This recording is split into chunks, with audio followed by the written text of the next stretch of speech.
Hello and welcome to a very special episode of Not Without My Sister, where for once I am without my sister, but I am with my husband, Brandon Wallace, very special guest.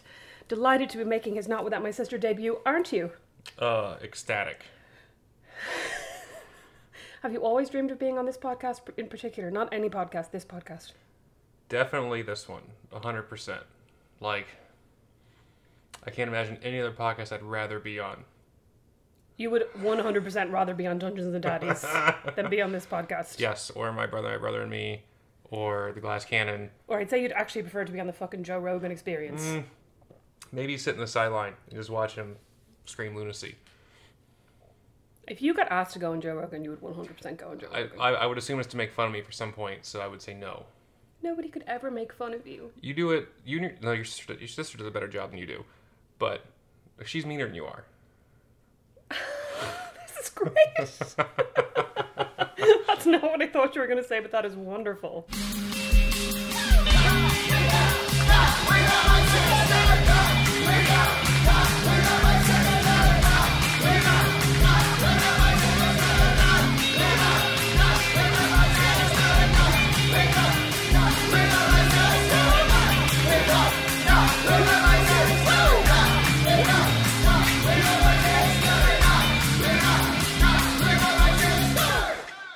What'd you think I was going to say? I thought you were going to say she's just like smarter than I am, so she does better slagging. But instead you said she was meaner, so that's better for me. Like, I mean... Anyway, listen, she's not even here. Let's not talk about her. She is currently at home, laid up, sick, with two of her children who are also sick. I genuinely think that's what happens when you have that many children. If we have another child, that's what's going to happen. The one child will be sick at all times. Well, good news is we have this one, and I'd hate to spoil it by having another one. I actually did say that to somebody the other day. He's such a good baby. Yeah. That if we have another baby, there's no way another baby would be as good as this baby. It's like William was a great baby. Finn, you've seen what happens. Finn's not a baby anymore. He basically is a baby. Anyway, listen, I tend to try and steer away from talking about Finn and William because they're not... Oh, but you're here, so it's fine. Mm-hmm. So I was going to say they're not my kids technically, you know what I mean? So like I don't want to talk about them that much on the podcast. William did say you were a great mom. Oh my God, in the card. he did. William made me a very secret letter with his Harry Potter stationery. Like I walked in on him writing it and he looked like... I was quite worried because I was like, oh my God, what's he writing? Like, is he writing some satanic verse? He was like, I'm writing a letter. And then he handed it to me later on. It just says, Miss McCabe, you are a good mom, William. Yes. No love, William, though. He could have made it that much better. Okay, I didn't even notice that. I thought it was really cute. Anyway, the thing that I thought we would talk about is us and how we met and what you thought of me and what it's like being an American. Because I mean, we talk a lot about what it's like being Irish in America. What's it like being an American married to an Irish person? An American and an Irish person? Liam, take that out. That's incredibly rude. Mom, he didn't mean that. No, not figuratively. No, you mean not literally? No, both. Oh, Jesus. Okay, but like, what's it like? What are the differences that you notice? The big one, at least for me, is the sense of humor. Maybe the dry sense of humor. And maybe you just get it from your mom and dad. Because they both have very dry sense of humor. I'd say your sister more than you. She's meaner. No. No, I told you. I'm always worried with your sister because I'm never sure if she's being serious or not. Because there are times when she is so deadpan. Yeah, but see, I would look at that as like she's so good at it. She's so good at her sarcasm that there's no difference between her sarcastic voice and her normal voice, or her sarcastic face and her normal face. So sometimes she says things to me as well, and I'm like, "Are you being serious?" Yeah, I know. And then it takes a beat. She needs like a sarcasm font. I know, and she gave out to me the other day. She was like, "You're so fucking literal. Like, I'll say things to you that are clearly I'm being facetious." And I'm like, "There's no clearly about it. That's the problem." Well, you on the other hand are much easier to read because you can't keep a secret, and you tell everybody everything, and it all comes out in your facial expressions. It does. Like you trying to tell someone a lie is Vinny trying to hide the fact he ate that Indian that one time. It was all over his paws. I mean, it's basically the same thing. I've talked about this before when I came downstairs and Vinny had eaten my chicken tikka masala and was just there with like neon orange sauce all over his little white paws. idiot. But what did you think when you first met me? Like, in terms of the difference between Midwestern women and, you know what I mean? There was a statement I made very early on, because it was very, in the Midwest, you have to understand, it is abnormal to be in your 30s and not married or divorced. Here we go. So I remember I asked a question. It seemed totally normal at the time. Is something in the sort of, how does it feel to be in your 30s and not married yet? That's exactly what you said. And I didn't mean it in like a mean way. It's more like, here... How does it feel to be on the shelf, you spinster bitch? You old hag. blow the dust off. That was actually before we'd even met. You're lucky that I went on that date. Was it before we met? Yeah, I think it was on the phone, because I think we talked on the phone before we met. Didn't we? That was your other boyfriend. No, I think we talked, or maybe it was texting, but I think you asked me... It was definitely texting, so I don't think we ever talked on the phone. Oh, okay, well then, because I remember you asking me this, and I was standing in my sister's back garden, and I remember looking up at the sky and being like, what the fuck? Yeah, you were just so surprised by my bluntness. I think I just wrote back, what the fuck, didn't I? No. You were nicer back then. Oh, I was trying really hard to make you like me. Yeah. Pathetic. Very. I've stopped now. Yeah. Thank God. I'm the same person I was back then, so... But like, what age were you when you got married? Oh, God. 23? And like, that wasn't young for you and your friends, sure it wasn't? No, it was about average. I mean, yeah, I'd say so. That was about average age. And like, looking back on it now, does it feel like you were very young then, if you know what I mean? Oh, 100%. Like, the amount of things I've learned... Since you met me? Yes, since you've met me. Since I've met you. Is night and day. I can comfortably say at 24, I'm still not a mature adult. I was more immature. Oh my God, we were flicking through Netflix yesterday and it was Amazon Prime. No, Amazon Prime. Oh, this looks like the best movie in the world. And came across a movie called Llamageddon. Llamageddon. About a killer llama from space. And I was reading my book, like some, I actually can't remember what it's called. What is it called? It's like the third in a series of basically rom-coms that I've been reading, because I really miss a rom-com. There hasn't been a good rom-com in a while. Anyway, I was reading my book, and I was like jolted out of my fantasy world by you literally just laughing uncontrollably at this like stupid fucking llama with red eyes. So good. The llama with red eyes was laser peopling to death. Lasering people to death. And why didn't you watch it then if you thought it looked so great? Because I knew once I started watching it wouldn't be. That's the kind of one you need to watch when you're slightly drunk or with one of your friends. Yeah, you definitely have to have friends there to enjoy that. Because by yourself, it's like, oh, this movie is so great, and your friends watch it by themselves. Like, that was fucking stupid. You know, you should watch that with your brothers. Oh my God, yes. That would be the perfect movie to watch with your brothers.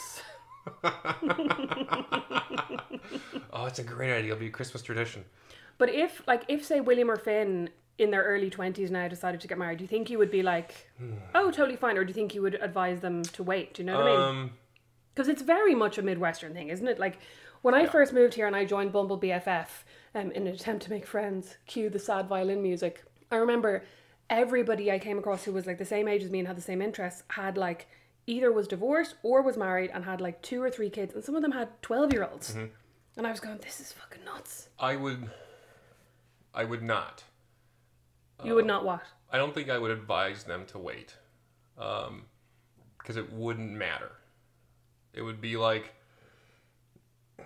you have a friend who asks for advice when they're dating somebody. You say, and you give them advice that is definitely sound and 100% correct. And they're like, fuck off, I'm going to do what I want. No, we talked about this recently on the podcast, and I was like, when somebody's dating somebody, unless you are sure they're going to break up, you never give them advice. Like, you just give them comfort and reassurance, because they will always, like, basically what happens is you tell someone he's a dickhead, dump him, and then they stay with him and you get dumped because it's too awkward then. Do you know what I mean? But they come back when they dump them. They're like, oh, I'm so sorry. Yeah, but what if they never dump them? Then it's just awkward and you've lost your friend. Are they really a friend at that point? But what I'm saying is, so like, if William at the age of 21 just, oh my God, I can't actually imagine William being even remotely mature at the age of 21. He's going to be like, he'll be there watching Llamageddon with me. He'll be like 45 before he's ready to move out.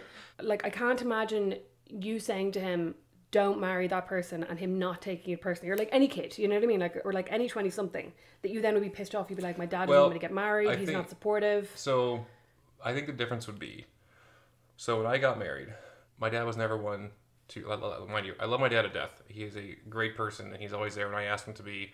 He's there when I don't ask him to be. I feel a butt coming. But he was never one to be very emotional or give you kind of life advice. He was always like, okay, you fuck it up, no big deal. You'll learn. I think I have learned from that, and I wouldn't advise him to wait. I would give him tips, I think, on stuff if he really wants it to last, on what he could do that I did wrong. What would those tips be? I mean, this isn't where I thought we were going with this episode. Don't marry an Irish woman.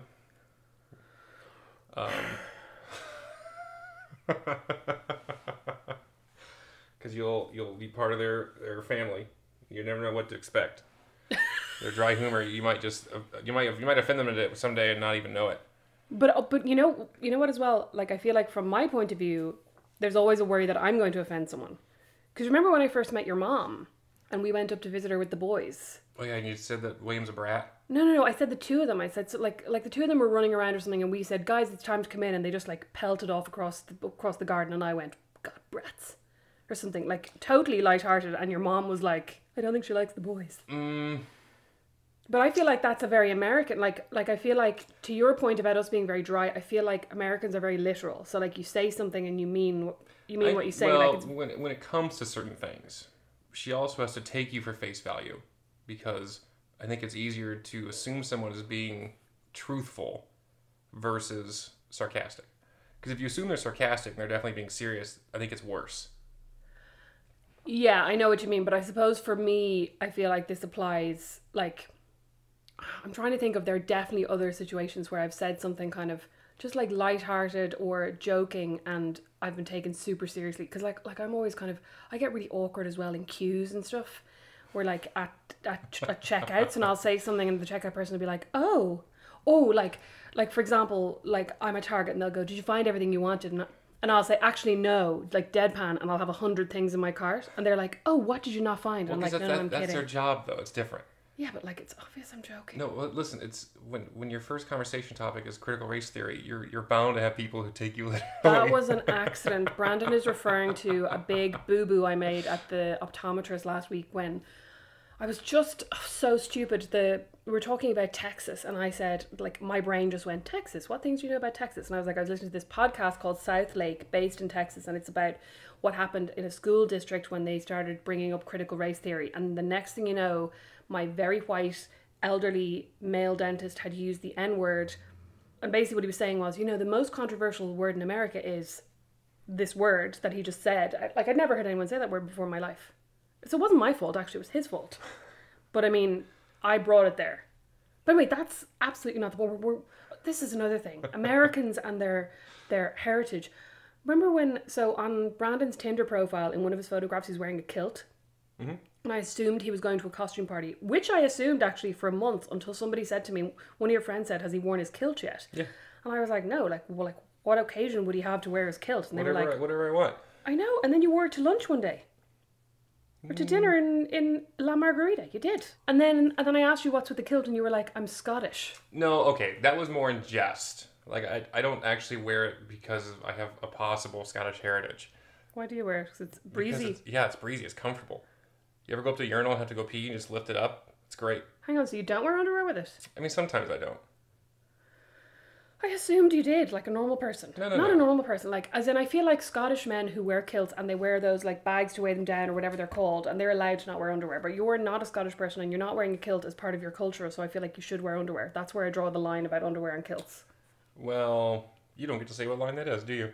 Because you're not Scottish. Well, but I'm your wife. I feel like as your wife, I should be allowed to tell you when you can and cannot wear underwear. And actually, all the time is when you can wear underwear, and never is when you can not wear underwear.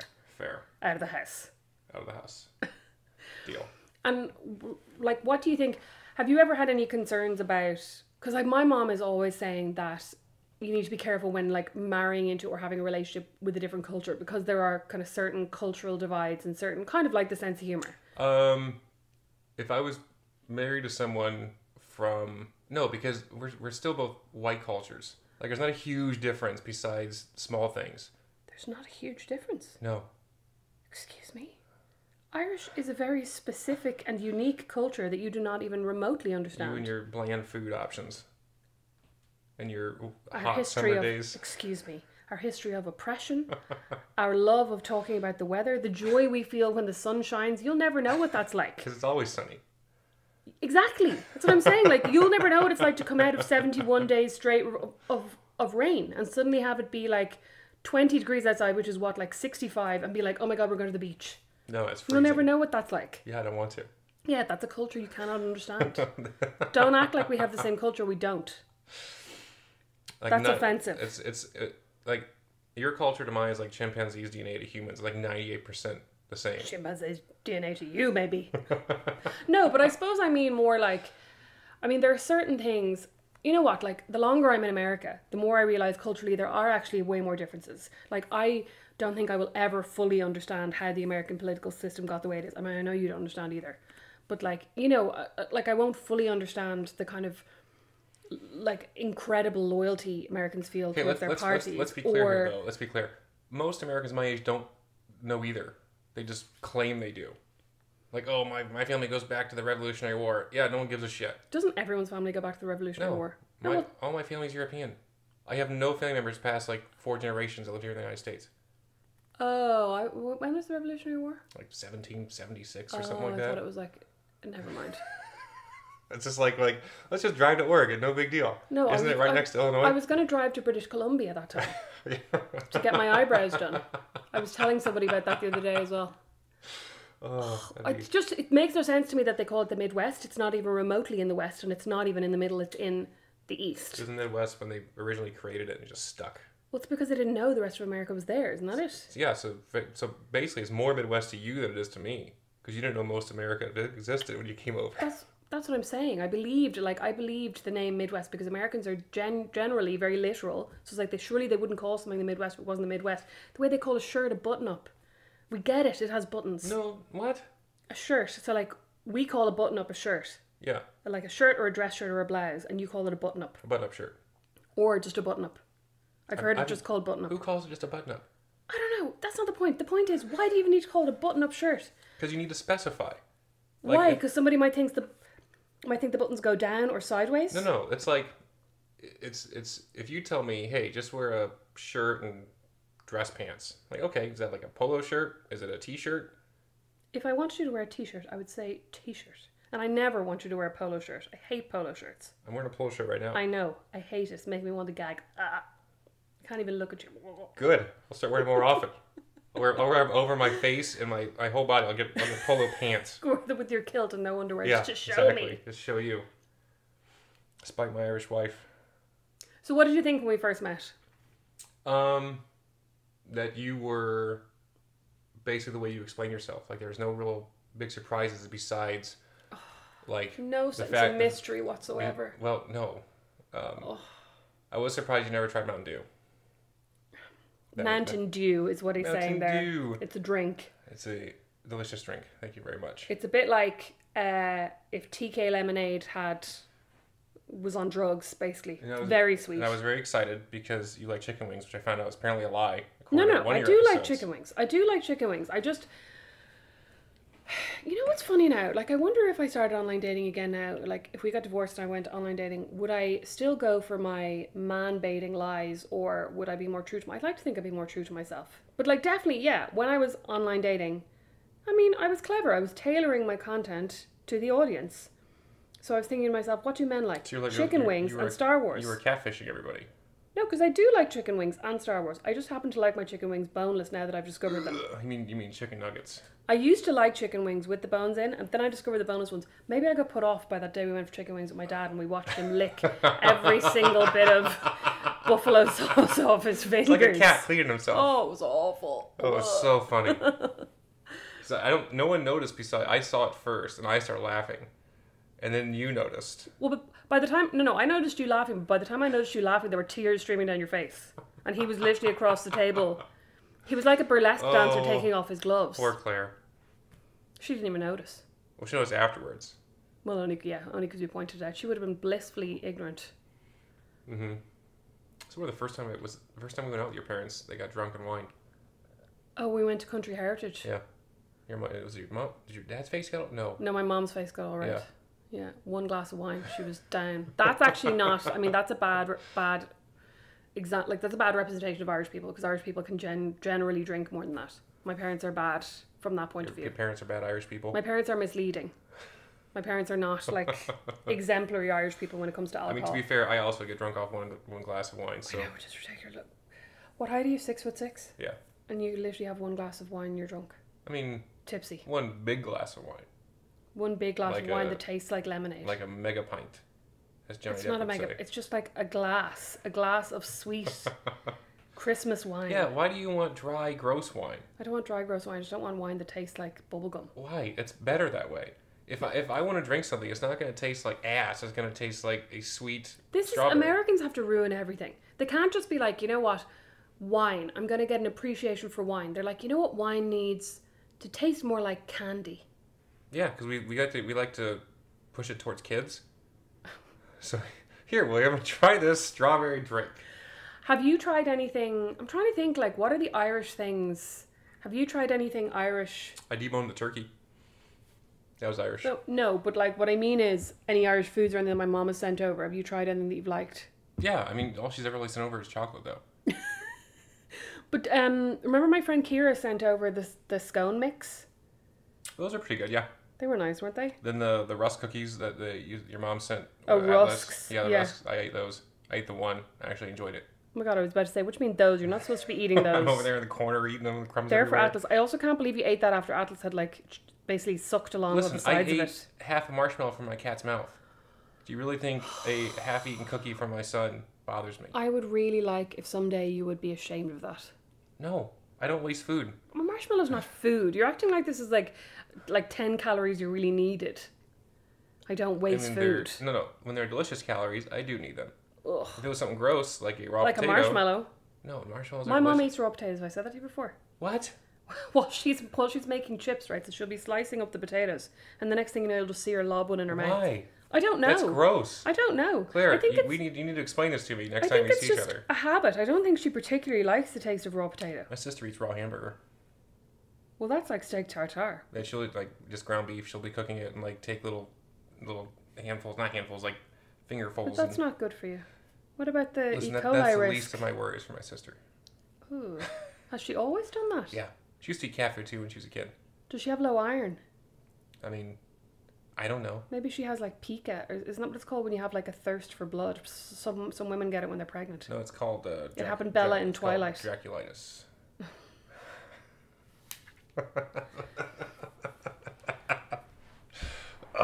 What are your impressions of Ireland from me? I feel like they're not great. That everyone's all in one big city. What? Yeah, everyone lives in Dublin. Well, It's- most of the country. it's always Or raining. Cork. Have I mentioned Cork? Yeah, you mentioned Cork wasn't a very good area.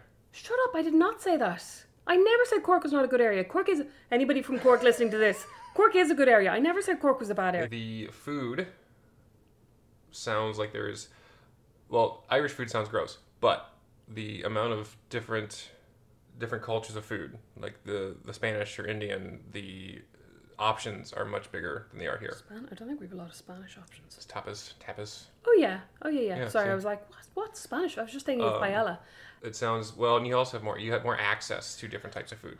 I mean, look, the only reason he thinks Irish food sounds awful is A, because I complain about things here being too sweet, so he then assumes that Irish food is very bland. But also B, Beatrice lent me this Dorina Allen book. Was it Dorina Allen? Yeah, about like traditional Irish food, and it was 90% awful. It was both awful and awful. It looked disgusting. Didn't cook anything from it. Do you remember? It was all like tripe and stuff. Do you remember I was like lamb stomach? I was reading out all the... Vaguely. It was so gross. But anyway, I probably blocked it out. well, I have never had any of those foods. Those are not necessarily traditional Irish foods. I mean, Like, it says in the book it's traditional Irish. there are some really amazing Irish restaurants that basically are kind of like farm to table and like play on like recipes that have been handed down. Well- Like we have a really strong like meat, like really, really good meat, really good seafood, delicious fresh vegetables. Yeah, see, that's the difference here is that you can get all that, but you're going to pay a lot more because it's not as readily available. And how many people are in Ireland altogether? 5 million now, I think. How many people in the United States? Let's just say Indiana for that matter. Too many. I mean, I don't know how many yes. people are in Indiana. Do you Like know? I want to say Indy has like Indianapolis. It's like 500,000. No, that sounds really big. Maybe it's like 250,000. No, it's 250,000 in Fort Wayne. Fort Wayne. So maybe there's like 500,000 people in Indianapolis. So that's a tenth of your population Yeah. in a rather small city in the United States. Mm. So in order to feed that many people, you're not going to be able to get all fresh vegetables. And Well, when it's corn season, we can get delicious corn on the corner. that's Corner true. corn. Oh, I love sweet corn. Yeah, that's really good here. You take sweet corn and soak it in sugar water Okay. and then grill it. Everything In the here husk. has sugar. Everything. Like, honestly, whipped cream, add some sugar. It makes us sweeter as people. That's why you're so sour all the time. That's bitchy. I don't think it does actually make you sweeter as people. Okay, so... I'm just spitting facts. So your impressions are everyone lives in the same city. Mm-hmm. The food's very bland. Well, no, but your food options are better. Oh, yes. Okay. Everyone is slightly crazy because a warm summer day is a fall day to us.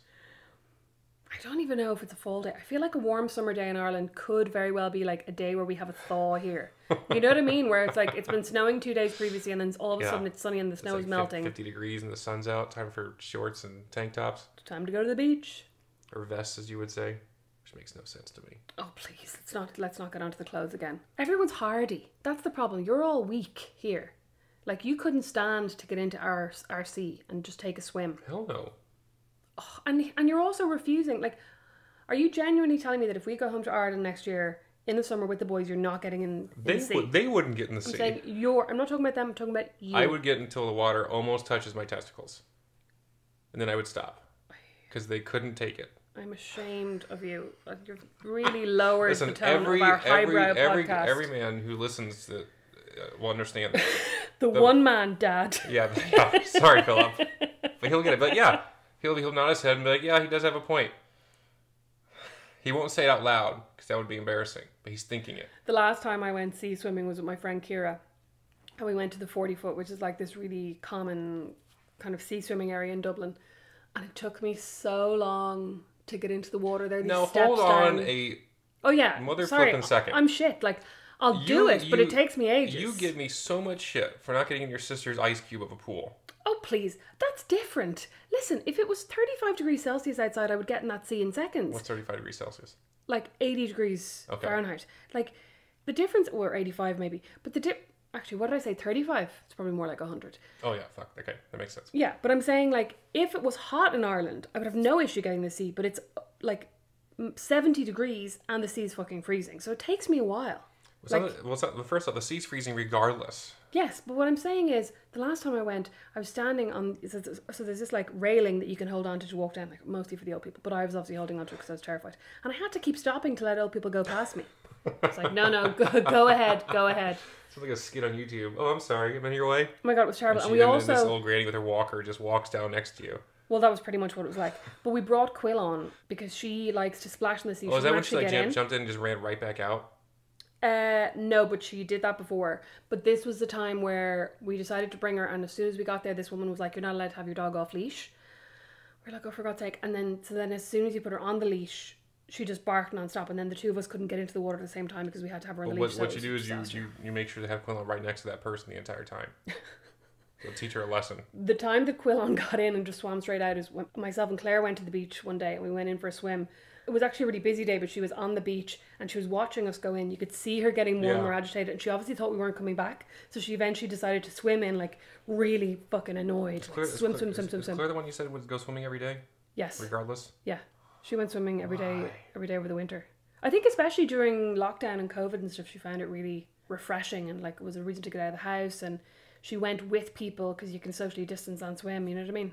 I mean, all the power in the world to her, I guess. You should see this guy, like you, totally freaks out when I splash him with cold water in the shower. You should not take it well. Yeah, 100%. Okay, so what else? We're all crazy. We all live in the same city. Bland food, but lots of options from other countries. Anything else? Great senses of humor. You're missing out the really intelligent love of poetry. I didn't miss. It's not a miss on that voice. Such a musical ear. I mean, I will say the little of Irish folk song. Well, there's a small amount of Irish folk song I've heard they've introduced me to are all insane. You're just thinking of the one with the woman in the woods with the penknife. That's the only insane one. The rest of them are fine. Because didn't your mom used to sing it to you as a kid? Yeah. Yeah. The moral of the story is never stick a penknife in a baby's heart. That's a good lesson. I mean... Does everyone else know what this song is? You know the one like, there was an old woman, she lived in the woods. She killed her baby? Yeah. Struck the penknife in the baby's heart. That sounds more like an American song. No, then it'd be a gun. Let's not even get started on the guns. And sorry, what about the other songs? Do you remember I was singing Irish songs to William one day and he was like, do you have any that aren't depressing?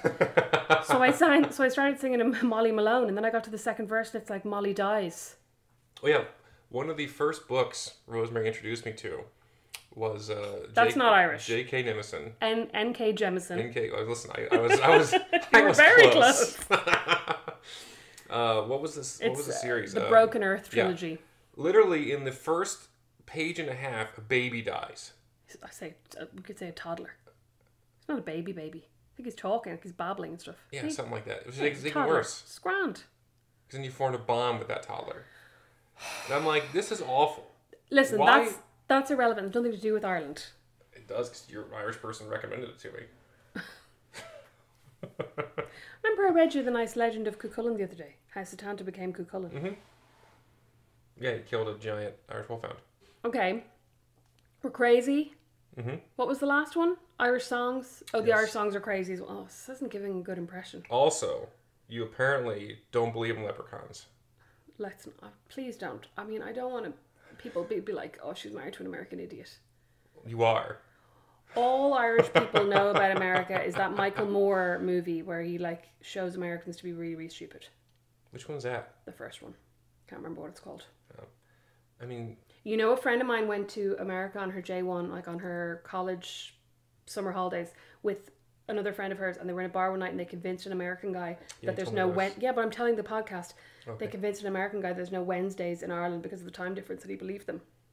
That's the kind of legacy that you guys leave. You were also in a bar. They were in a bar. So? How intoxicated was this person? Irrelevant. No, totally relevant. Irrelevant. Have you seen the crazy shit people do when they're drunk? Yeah, I'm Irish. Okay, so then why would you think it's irrelevant if a person is very intoxicated that they would believe something insane like there's no Wednesdays in Ireland? You would believe less than that. Listen, those reindeer in Santa Claus the movie looked very real. God. I'm sure. I'm convinced they were real in some scenes, just not in others. Yeah, like the first scene, and that's it. Okay, so do you have any good impressions of Ireland that you'd like to leave us with? Why did you fucking marry me? Crazy like bland food, more crazy, sing crazy songs. Why did I marry you? Oh, I mean, sorry. There's a list. Sorry, this wasn't... I didn't mean that as an attempt to be like, gas me up on the podcast there. Good things.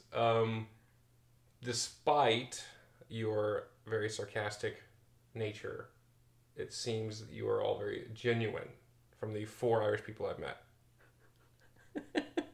You've also met Liam on FaceTime. That's true. And you've met my friends at my virtual That's also true. That doesn't really count though, does it? No, it doesn't count. See, yeah, I mean, I would say we're all pretty genuine. But I think Americans are... Genuine assholes. Americans are genuine, but I think Americans also often trying to like give a good impression or, you know, trying to be their best selves. Whereas Irish people don't really believe in that. So that's kind of where the genuine thing comes in. Do you know what I mean? That like, we're all very down to earth in the sense that we don't believe in like bigging ourselves up. Whereas Americans very much do. Yeah, you talked about this. Well, I mean, yeah. Different culture in that case. You know what Sorry, you haven't asked me a single question. Well, you don't stop long enough to ask a question. That's rude. You know what one of the things that I noticed... I now know why Beatrice has to constantly talk, because if she doesn't, you will just not stop.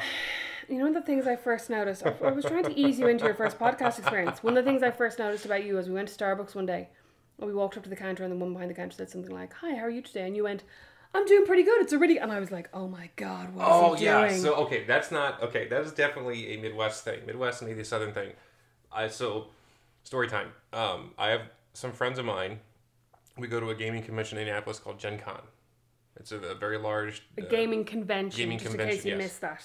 A gaming convention called Gen Con. It's one of the largest like board game tabletop conventions in the world. And nerds. Oh yeah, 100%. But I will go up to the booths because they have the giant merchandise hall, and I will talk to these people who run the booths, just like we're, very friendly, talking to how their day's going, blah, blah, blah. My friend Jason is absolutely horrified by this. He is he is so uncomfortable sitting next to me. Good. He sounds like me. He is so uncomfortable the entire time. He goes, "Why are you so fucking weird?" I'm like, "No, this is normal." And so he is originally from New York, but he's the other three guys are all from the Midwest area, and they are kind of the same way as I am. They have no problem striking conversation up, while Jason's like, It's not about having I have no problems making conversation if I feel that it's appropriate. But I'm just going in to get a coffee. I don't need to have a loud... And you know what the thing is as well? I don't need everyone else in line to know the conversation that I'm having. That's just me. I know, it's so loud. Yeah. So loud. That's the one thing I would change about you now. You'd make me louder. I would just take it down just a little notch. Listen. What's the one thing you change about me? There's also a list. The one thing I would change about you, so one thing you learn about me is that I hate when I make plans. You're a stickler for plans. I'm not a stickler. It's different. When I make plans, It stresses you out. I will plan, for example, in the morning, so I go to the gym. In the morning, I will look at what the workout is that day. And I will literally plan kind of my whole afternoon around that particular workout. If that workout gets changed or my plans get changed and I can't go, I get very stressed out. Like it's almost an irrational annoyance. Well, I'm glad you see it's irrational. Yeah. The McCabe's, at least the two siblings, have a great way of making plans. And then in the last minute, like, you know what? Never mind. We're not going to do this. So spontaneous. Yeah, we just spontaneously cancel our plans all the time. Plans. So I've just now come to the conclusion that when Rosemary says she's going to do something, especially with her sister, I just basically ignore it. Because it happens maybe 10% of the time.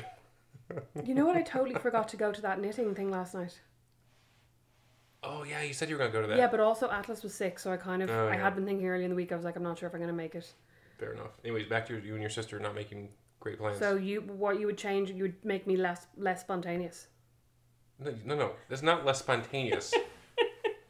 But it is, because I'm like, I'm going to do this, and I'm like, oh, spontaneously, I'm not. No, I feel you're missing the point of being spontaneous. Being spontaneous is not having the plan in the first place. Your plan is there. Good point. I just don't want to do it then when it comes You're to like anti-spontaneous. I really hate spontaneity. We know. I know. Don't Well, no. If you really hated it, then you would continue to follow through with your plans. No. The thing is, so I like to have a plan, right? I would never be someone who'd be like, oh, let's just go out. We haven't been planning to go out. Let's just go out. No, that's not. Oh yeah, that bugs the hell out of me. What does? When like spontaneous stuff like that, and unless I'm literally not doing anything. Like I like to have my whole weekend planned out if I can help it. I know you do. I'm gonna do this at this time. Then I'm gonna do this. I know, and I like to have a nice chasm of emptiness ahead of me, and you don't. That's your whole week, though. Okay. Thank you all so much for listening to this episode of Not Without My Sister, that just so happened to be Without My Sister, featuring Beatrice McCabe. Featuring special guest Brandon Wallace, who will at some point stop moving around on the loud carpet. I can't help it. You'll stop now. We're just wrapping up. Perfect timing. Brandon, thank you so much for coming on the podcast. How's it feel? I definitely have a choice. I was pretty much told you're doing this.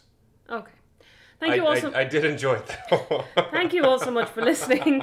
You will get us on Instagram and Not Without My Sister, individually at Rosemary McCabe and at Beatrice McCabe with an A in her Mac. Brandon is at the ogre, spelled D-U-H. At _ogre.